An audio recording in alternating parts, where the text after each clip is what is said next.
சமண சமயம் மேலோங்கி இருக்கு. சமண சமயம் வளர்ந்து வருது. சைவ சமயம் ஏன்னா அந்த சமணர்கள் வந்த உடனே என்ன செய்யறாங்கன்னா, மதமாற்றத்துக்கு வந்ததும் மன்னனை மாத்திடுறாங்க. மன்னனை மாற்றிய உடனே மன்னன் எவ்வளியோ மக்கள் அவ்வளின்னு சொல்லி எல்லாருமே அந்த வகையில மாறிடுறாங்க. அப்ப கோயில்ல வழிபாடு இல்லை, திருநீர் இல்லை, ருத்ராக்கம் இல்லை.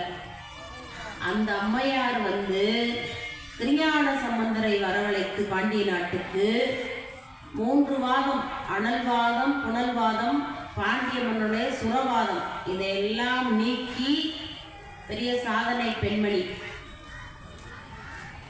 சைவத்தை நிலைநாட்டியது மட்டுமல்லாது தன்னுடைய கணவனையும் சைவ சமயத்துக்கு மாறச் செய்து 63 பேர்ல ஒருவராக மாற வைத்த மிகப்பெரிய சாதனை பெண்மணி மங்கையர்க்கு அரசி. மங்கையர்க்கு அரசினா பெண்களுக்கெல்லாம் ஒரு தலைவியாக இருந்து நமக்கெல்லாம் ஒரு வழிகாட்டியாக, அதனால மங்கையர்க்கு அரசி அப்படின்னு பேர் வச்சுட்டாங்க. மாணி அந்த அம்மையாருடைய பேர்.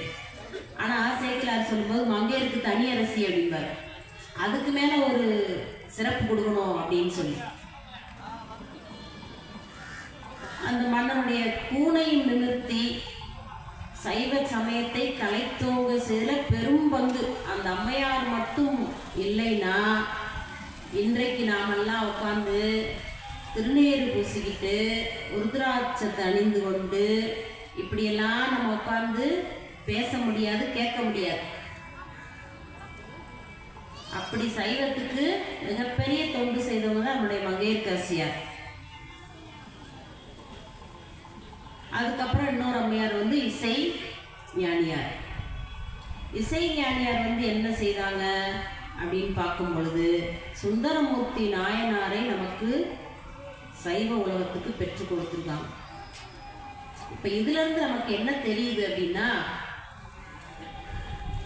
நல்ல ஒரு குழந்தையை பெற்றாலே அவங்க மிகப்பெரிய சிறப்புக்கு உரியவர்கள். இந்த நாட்டுக்கு ஒரு நல்ல குழந்தையை பெற்றுக் கொடுத்தாலே மிகப்பெரிய சிறப்புக்கு உரியவர்கள்னு நமக்கு தெரியுது. அந்த வகையில் இசைஞானியார் வர்றாங்க.